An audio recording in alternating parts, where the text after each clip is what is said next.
Bom dia, pessoal. São 10h15, então vamos dar chamada. Noélio. Presente. Elijan. Presente. Danilo. Presente. Carlos. Carlos faltou, né? Não, pessoal, tô chegando. Pronto, na aula de hoje nós vamos falar sobre um assunto muito importante da nossa disciplina de Estradas de Transporte 2, que é a drenagem de rodovias. Alguém poderia dizer o que é um pavimento? O pavimento é uma estrutura de múltiplas camadas destinada a resistir os esforços oriundos do tráfego e do clima.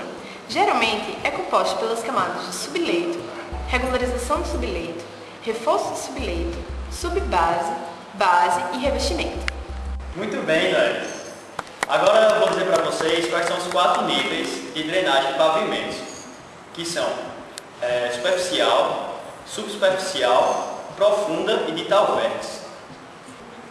A drenagem superficial tem por objetivo captar, interceptar as águas provenientes que caem sobre o pavimento e conduzi-las a um deságio seguro, sem que haja erosão nas áreas vizinhas. Alguém poderia citar quais são os dispositivos desse tipo de drenagem? Eu sei, professor. Alguns elementos para esse tipo de drenagem são sarjeta, saída e descida d'água, caixa coletora, bueiro de grade, dissipador de energia e escalonamento de taludes. Precisamente, Elijan. Então nós vamos falar agora sobre a drenagem subsuperficial ou drenagem de pavimentos. Ela é utilizada para evitar que as infiltrações diretas de chuvas e provenientes de lençóis de água atinjam as camadas e danifiquem o pavimento. Alguém poderia dizer quais são os elementos desse tipo de drenagem, a subsuperficial? Eu sei, professor. Aqui.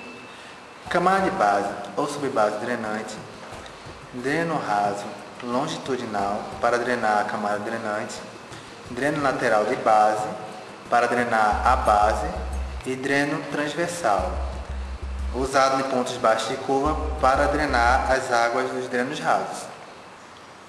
Correto, Danilo.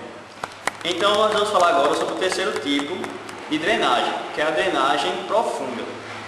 Bem, a drenagem profunda tem como objetivo interceptar a ação do lençol freático nas camadas mais profundas e, consequentemente, não deixando que essa filtração danifique essas camadas.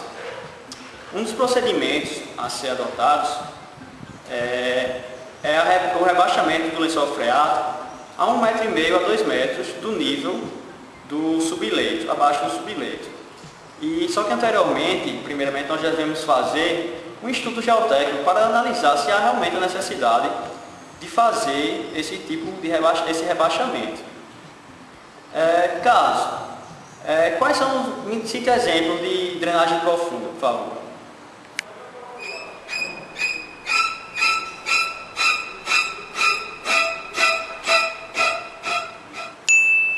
Já sei, professor.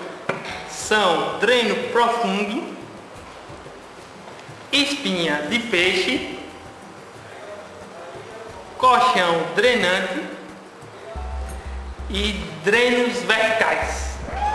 Parabéns, Carlos. Por um momento cheguei a pensar que você não ia me dar a resposta correta.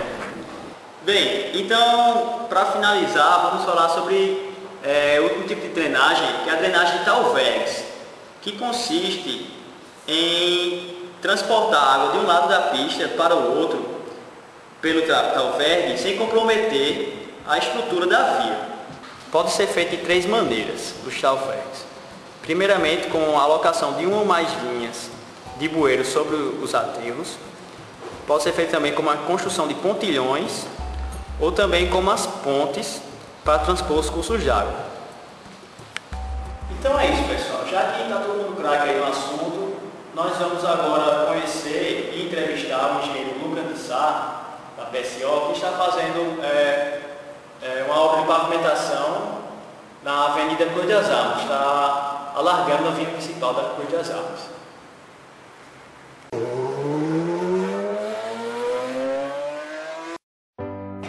Bom dia, a gente está na visita técnica aqui com o engenheiro Lucas de Sá e a gente vai falar sobre a obra de Cruz das Armas, do alargamento da pista de Cruz das Armas. Bem, com relação à drenagem superficial, o que você poderia nos informar a respeito disso? A drenagem que a gente utilizou, segundo o projeto, foi o meio-fio, com 30 centímetros de linha d'água em concreto, que recebe a água do pavimento. Essa água é direcionada para as bocas de rua, que cortam a avenida perpendicularmente, e que depois é direcionada para uma boca de lobo, que capta a água, levando para uma galeria e levando o destino da água. Bem, do ponto de vista da dificuldade técnica, quais foram que você encontrou aqui na realização dessa obra? A única dificuldade técnica que a gente teve aqui foi em relação à fiscalização, que é muito rigorosa. Então, eles exigem uma compactação do subleito. Essa compactação, eles exigem um CBR de aproximadamente 100%. E para liberar a segunda etapa da próxima camada, que é a camada de brita corrida, que é a subbase feita de brita corrida, que é feita também a compactação, e aí depois que é aprovada essa compactação, a gente entra com a próxima camada, que é de paralelo bripado. O paralelo bripado é o paralelepípedo, pedra granítica, rejuntado com brita e emulsão RR. E depois dessa camada executada, a gente ainda faz outra compactação para receber depois, você vê o quê? Você vê o quê? O pavimento. Bem, engenheiro, você poderia nos informar quais são os equipamentos ou máquinas utilizados nessa obra?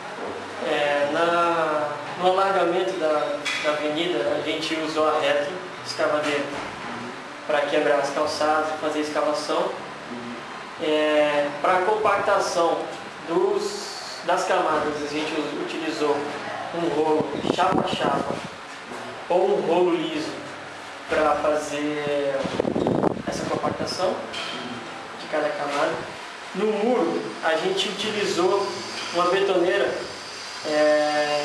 autocarregável para fazer o concreto, e a compactação do melhoramento do solo para receber o muro de concreto a gente fez com um rolo de pé de carneiro. Bem, e a respeito das dificuldades encontradas com relação ao atraso da obra, houve alguma? A obra agora está paralisada porque o órgão competente não fez a desapropriação, o que esgotou a nossa frente de trabalho. Tem as fibras óticas subterrâneas que estão dando trabalho para a gente, está aflorando na nossa escavação de 40 a 60 centímetros, e uma adutora de água de fibrocimento de 250 milímetros, que está muito superficial e também não foi tomada nenhuma medida para resolver esse problema, e o que paralisou a população. Então, o esgoto é mais quando a gente chega na porta do pessoal, que a gente tem que quebrar a ligação domiciliar, mas a gente refaz logo em seguida a ligação. Muito obrigado, nada por ajudar aí. Nada, precisando, estamos aí então. O pavimento é uma estrutura de múltiplas camadas